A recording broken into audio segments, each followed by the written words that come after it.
Pinalagan ng mga taga-Pag-asa Island ang pahayag ni Senador Rodante Marcoleta na i-give up o bitawan na lang ang Kalayaan Island Group kung saan sila kabilang para anya mas madali. Ayon sa mga eksperto, maling sabihin na exclusive economic zone lang ang Batayan para sabihing teritoryo ito ng Pilipinas. Sa pagdinig ng Commission on Appointments noong Miyerkules, kontrobersyal ang naging pahayag ni Senador Rodante Marcoleta na tila isinusulong ang pamimigay sa Kalayaan Island Group sa West Philippine Sea dahil niwala raw ito sa economic zone ng Pilipinas. Ano ba talaga ipagpapatayan natin dito? We will offer our lives, including the lives of our children, and to die for it, for something that is not even within our EEZ. Ang gawin natin po para madali, i-give up natin yung KIG.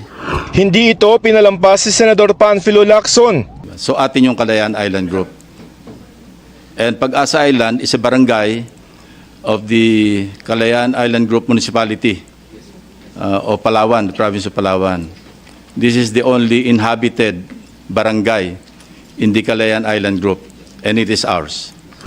I'm not really sure whether Senator Marcoleta was able to visit Pag-asa Island. Ang dahilan kung bakit natin ito pinapanindigan, kung bakit natin ito dapat ipaglaban, hindi lamang dahil sa naaayon ito sa batas, but primarily because we know for a fact na may kababayan tayo dito.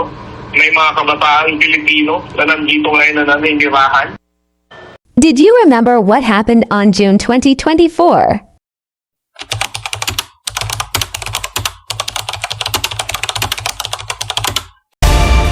Naputulan ng daliri ang isang sundalong Pilipino sa gitna ng panibagong pangharas ng China sa Ayungin Shoal. Binangga, kinaladkad at binutas din umano ang bangka ng Pilipinas. May report si Joseph Moro. Sa litratong eksklusibong nakuha ng GMA Integrated News, makikita ang isang sundalo ng Philippine Navy na nilalapatan ng lunas. Isa siya sa mga nasugatan na magpang-abot ang China Coast Guard at ang Philippine Navy na nagsasagawa ng rotation and resupply mission sa bahagi ng Ayungin Shoal kahapon ng madaling araw.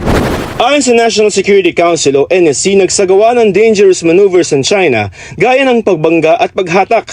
Sabi naman ng China Coast Guard, lumabag ang Pilipinas sa pangako nito at nagpadala ng supply ship at inflatable boats sa Ayungin. Kaya bukod sa pagbigay ng warning at pagharang, sumampa sila sa bangka ng Philippine Navy at nag-inspeksyon. Nakakuha ng karagdagang impormasyon ng GMA Integrated News mula sa dalawang mapagkakatiwalaang source. Kwento ng unang source na isang opisyal na may alam sa nangyaring misyon.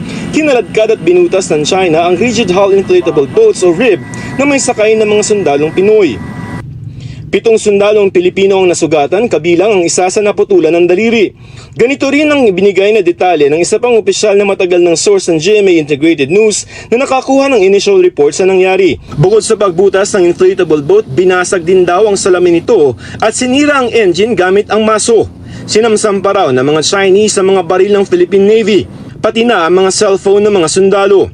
Ayon sa mapagkakatiwalaang source ng GMA Integrated News, 4 na RIB o Rapid Hull Inflatable Boat ang hinostage ng China pero ibinalik din sa Pilipinas matapos ang mahabang pakikipagnegosasyon. Sa mga larawang eksklusibong nakuha ng GMA Integrated News na ibalik na ng PCG sa Buliluyan Port sa Palawan ang mga sundalong Pilipino. Gayon din ang mga inflatable boat na sinira umano ng China. Kinumpirma ng AFP na isang sundalo mula sa Philippine Navy ang malubhang nasugatan. Nailikas at ginamot na raw ang sundalo. Kinundena ng Amerika ang aksyon ng China.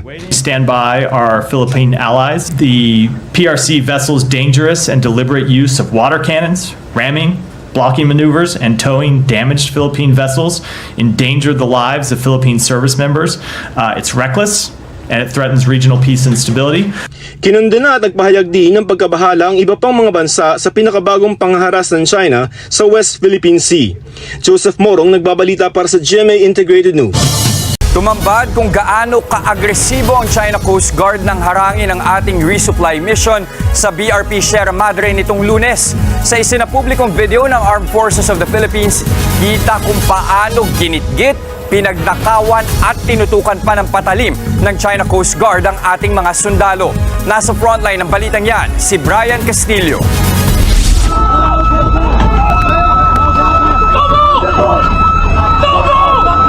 Sa pulsa video ito, na nilabas ng Armed Forces of the Philippines kagabi ang isang tauhan ng Chinese Coast Guard nang tutukan ng palakulang sundalo ng Philippine Navy sa gitna ng kumusyon sa resupply mission ng Pilipinas sa Ayungin Shoal noong Lunes, June 17. Nakadaong na sa tabi ng BRP Sierra Madre ang mga rigid hull inflatable boat o RIB ng Philippine Navy nang palibutan at kuyugin sila ng mga speedboat at rubber boat ng China Coast Guard o CCG.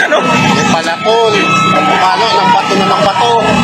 Bitbit ang mga patalim gaya ng sibat, kutsilyo at palakol. Tinutukan nila ang mga Pilipinong sundalo at nag-ambang sasaktan. Sa kasagsagan ng gulo, makikita sa video si Seaman First Class Underwater Operator Jeffrey Facundo na inaalalayan ng kanyang mga kasama. Siyang sundalong naputulan ng daliri sa gitna ng konfrontasyon. Habang nangyayari yan, pinagtataga naman ng ibang tauhan ng CCG ang rubber boat ng Pilipinas para butasin. Stop! This is our territory! Ang isang ito sa pulsa video na may ninanakaw na supply sa rubber boat ng Pilipinas. Habang ang isang speedboat na yan ng China, inararo rin ang iba pang rubber boat ng Pilipinas. Sa hiwalay na video na nagkuha ng News 5 kahapon, kita rin ang pagigitgit, pagbangga, at pagharang ng mga speedboat ng China sa rubber boat ng Philippine Navy na papunta pa lang sa Ayungin Shoal. Sa mga larawan na ibinahagi ng AFP matapos ang insidente, kita ang basag-basag na windshield, communications at navigation equipment na sinadya raw wasakin ng mga tauhan ng China Coast Guard. Sinira rin nila pati ang cellphone ng mga sundalo.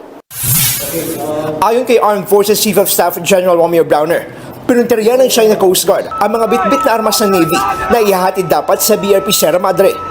7 baril daw ang ninakaw ng China na balak bawiin ng Pilipinas.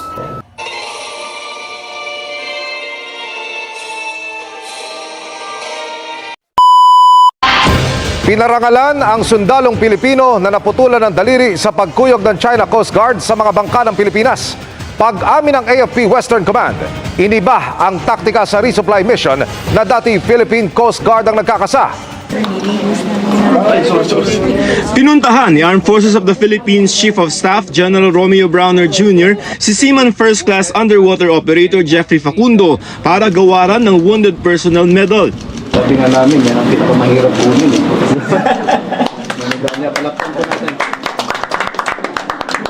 Si Seaman First Class Jeffrey ay miyembro ng Naval Special Operations Group na naputulan ng hinlalaki ng kuyugin ng China Coast Guard ang sinasakyan niyang rigid hull inflatable boat o RIB. Bahagi siya ng isinasagawa noong rotation at resupply mission o RORE mission sa Ayungin Shoal noong June 17. Sa kabila ng nangyari, ayon kay Facundo, hindi siya magdadalawang isip na magpa-deploy ulit sa Ayungin. After 5 months later, Tagumpay ang pagdugtong sa hinlalaki ng isang Pilipinong sundalo na naputol sa gitna ng pagharang ng China sa kanila sa West Philippine Sea nitong Hunyo. Fully functional o nagagamit na muli ang daliri ayon kay AFP Chief of Staff General Romeo Browner Jr. 2 buwan matapos operahan si Seaman First Class Underwater Operator Jeffrey Facundo. Na-deploy na ulit si Facundo sa West Philippine Sea. Naputulan ng hinlalaki si Facundo nang harangin ng China Coast Guard ang rotation and resupply mission o RORE sa Ayungin Shoal noong June 17.